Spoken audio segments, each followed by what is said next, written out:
안녕하세요. 오늘은 토요일이고 지금은 비가 오고 있습니다. 선거가 끝나고 이제 새롭게 들어서는 정부의 이제 동물복지 정책에 관련해서 이제 여러분들도 원하시는 것이 있고 저희도 지속적으로 노력하도록 하겠습니다. 이제 그 정부에 요구해야 되는 내용들은 사실 이전과 다름없이 또 진행이 될 것이지만 꼭 당부드리고 싶은 것은 어느 시대나 사실은 우리나라가 이제 민주주의 국가로 이제 들어서게 됐고 점차 많이 민주화가 진행됐기 때문에 민주화라는 것은 결국 국민들이 권력을 가지고 있고 그 권력에 가지고 있는 국민들이 중심이 되어야 한다는 원리는 계속 이어져야 할 것 같습니다. 그래서 동물 복지 정책을 정부가 책임을 지고 가져가야 되는 것은 정부가 아무리 바뀌어도 그 원칙은 변하지 않는 것 같고요. 그럼에도 불구하고 꼭 필요한 것은 결국 전 세계적으로 우리가 선진국이라고 하는 나라들의 그 동물복지 정책들이 이끌어져 나가는 것을 보면 사실 정보를 이끌어내는 힘들은 어디서 나오냐 하면 시민들의 힘에서 나옵니다. 그리고 시민들이 요구하는 그 눈높이에 맞춰서 결국 과학자들이 연구를 하게 되고 그 연구 성과와 시민들의 요구를 정부가 받아서 행정 집행을 하는 게 정부의 역할이라고 생각이 들어요. 아직도 부족한 법들이 많이 개정이 되어야 하고 정비가 되어야 하지만 결국엔 그것을 움직이는 것도 의회에서 움직이는 것이고 의회에 속한 국회의원도 여러분들이 다 선출하는 사람들이기 때문에 결국에는 시민사회 단체가 굉장히 전문성을 가지고 그 전문성을 중심으로 해서 정부와 의회에 요구를 하는 것이 앞으로 향후에 가장 필요한 당면과제가 아닌가 생각이 듭니다. 사실 우리나라에는 저에게도 많이 여쭤보시는데 어떤 책들을 읽어야 하는지 또 동물을 위해서는 어떤 것들을 해야 되는지 여쭤보시는 분들이 있는데요. 사실 우리가 교과서에서 볼 수 있었던 우리가 생각하는 상식적인 로 어렸을 때부터 배워야 하는 그런 상식에 사실은 동물복지가 들어가지는 않고 있기 때문에 누구나 어렸을 때부터 배우진 않죠. 그리고 특별히 관심이 있는 사람들의 영역이라고만 생각이 들기 때문에 어렸을 때부터 누구나 다 보편적으로 배우는 지식은 아닌 것 같아요. 하지만 저번 시간에도 동물 실험이라는 건 문명사회에는 모든 사람들에게 필요한 것이라고 말씀을 드렸고, 그리고 대부분의 사람들이 육식을 하고 있기 때문에 식품으로서의 동물이라고 식품의 원료가 되는 동물들에 있어서는 결국 어떤 원칙에 의해서 동물복지가 지켜져야 되는 측면이 있고 이것을 정부가 관심을 가져야 되는 것은 맞는 것 같습니다.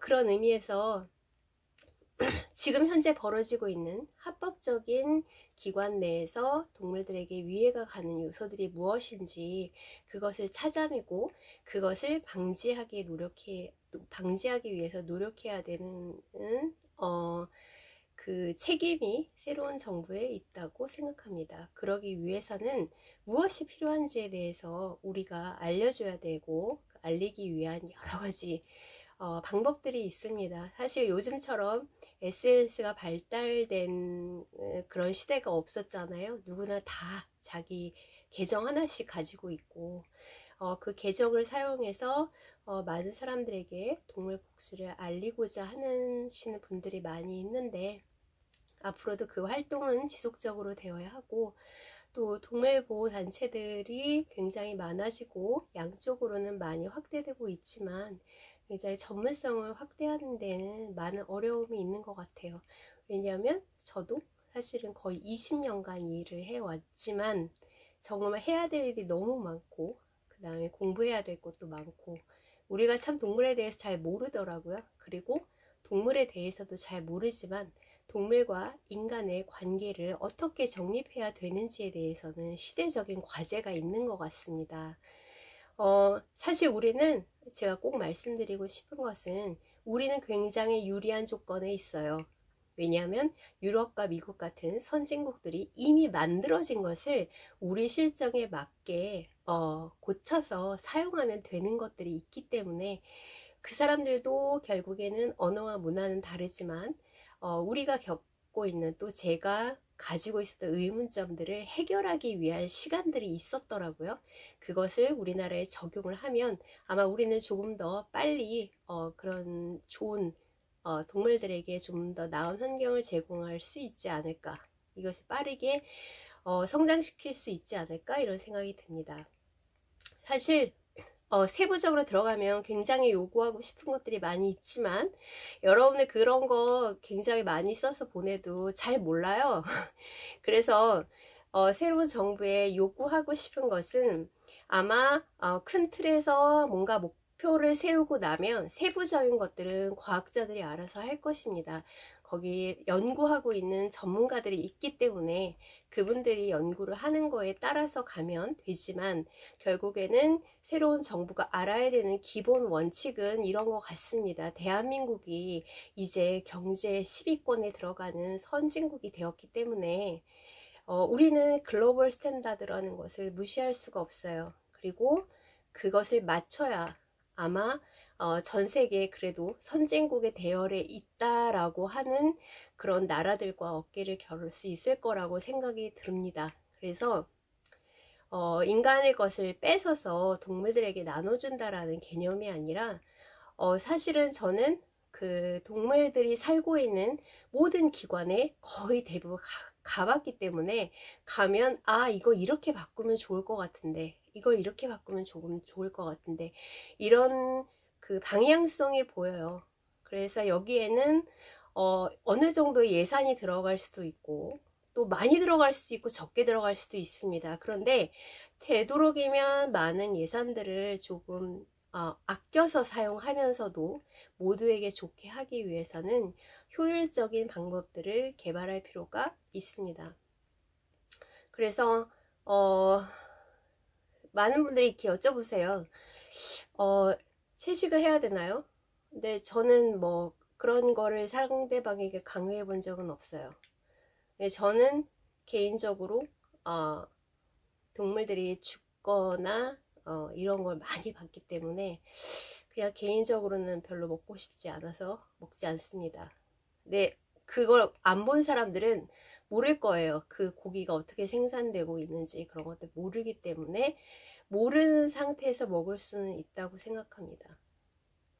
그러나 결국에는 민주사회라는 거는 다양성을 존중하는 사회이고, 다른 사람들이 선택한 어떤 삶에 대해서 굉장히 함부로 평가하는 것은 문제가 있다고 생각해요. 인정해 줘야 되는 서로의 생각이나 의견들을 인정해주고, 인정해주는 한에서 서로 가지고 있는 다른 생각들을 협의해 나가는 과정이어야 한다고 생각합니다. 결국에는 이 모든 것들은, 사회운동이든 정치든 이런 것들은 서로가 가지고 있는 이해관계, 그 다음에 서로가 가지고 있는 이득, 이런 것들을 어떻게 조정해 나가냐의 문제이고, 이 조정해 나가는 방법은 그냥 한 사람에 의해서 만들어져 나가는 것은 아니라고 생각합니다. 그래서 저는 저와 그리고 동물을 위한 행동은 한 10여 년간 동물원과 수도권에 살고 있는 동물들의 복지 상태를 점검하고, 그게 한 10년 됐어요. 10년 되니까 정말 많이 변한 것 같아요. 제가 2012년, 2013년에 동물원과 수도권 조사하고 쓴 보고서는 이제 아무런 소용이 없게 되었습니다. 왜냐하면 다 변했기 때문이거든요. 그리고 이제 그 실험동물 같이 이제 합법적으로 이용되고 있는 동물들의 경우에는 사실 누구나 다 볼 수 있는 동물이 아니잖아요. 그 기관에 있거나 기관에 속해 있는 사람들이 아니면 그 동물을 볼 수 없기 때문에, 이런 경우에는 그 기관에 속해 있는 사람, 기관들을 설득하고 그 기관에 속해 있는 동물들의 복지를 향상시킬 수 있는 가장 큰 권한을 가진 사람이 누구인가, 그리고 누구에게 권한을 주어야 하는지에 대해서 결정을 하고 그에 따라 행동을 합니다. 그래서 저희가 그 농림축산식품부에 요구한 사항은 각 기관에서 사실 수의사가 모두 다 있다면 사실 동물 건강 복지 모니터링을 하기 굉장히 좋거든요. 그래서 되도록이면 일정 수준 이상의 기관들은 수의사들을 모두 채용하도록 하자는 제안을 했고, 현재 정부에서 그것을 검토하고 있습니다. 그리고 이번 달 말에 농장동물에 관련된 그 보고서의 발표가 있습니다. 저희가 그동안에 여러 가지 문헌적인 것, 통계 자료, 그 다음에 현장 점검을 통해서 현재 우리나라의 농장동물의 위치가 어느 정도에 있고, 현황이 어느 정도에 있고, 방향은 이렇게 나가야 한다라는 것들을 준비하고 있습니다. 누구나 다 접근할 수 없고, 그 다음에 그 복지 향상을 위해서 굉장히 많은 자료들을 봐야만 했고, 그 모든 자료들이 전부 다 영어로 되어 있는 바람에 많은 시간이 걸릴 수밖에 없었지만, 결국에는 그 자료를 만들어낸 사람들도 인간이고, 그분들이 먼저 경험해 놓은 것을 우리가 우리 실적에 맞게 고쳐나가는 작업을 할 수 있으면 좋겠다고 생각합니다. 그래서 3월 말에 하게 되는 그 보고서의 내용들은 유튜브로 중계되니까 관심 가져주시고, 그래서 오늘의 결론은 여러분들 스스로가 동물들을 위해서 주체로 나서야 된다는 생각을 가지시는 게 중요한 것 같아요. 그런데 주체가 되기 위해서는 굉장히 전문적인 지식이 필요하고, 그 전문적인 지식과 경험을 갖고 있는 사람들이 그 동물보호단체에 있어야 하고, 아직은 우리나라에 그렇게 많지는 않지만 많이 관심 가져주시고 회원가입해 주시고 해주시면 좋을 것 같습니다. 그러면 다음 시간에 또 말씀드릴 게 있어요. 실험 동물에 관련해서 준비하고 있는 것들을 계속 진행하도록 하겠습니다. 그러면 오늘의 결론은 그 새 정부에 바라는 것 정리하면, 글로벌 스탠다드에 맞는 것들을 찾아서 거기에 맞게 정책을 수립하도록 하라는 것이고요. 이걸 발전시키기 위해서는 결국 시민들의 조직이 필요하고, 전 세계 유명한 그 동물 보호 단체 기관들은 전부 다 비영리 기관들입니다. 정부에서 하지 않아요. 그리고 정부에서도 정부의 역할보다는 그 시민들의 역할에 더 많은 힘을 쏟아주기를 기대하고 있습니다. 사실 우리나라의 그 공무원 조직 자체가 아직은 이것이 변화하기에는 많은 시간이 걸릴 거라고 생각이 들지만, 대부분 순환을 하기 때문에 2년 동안 어떤 공무원도 전문적인 지식을 쌓기는 굉장히 짧은 기간이거든요.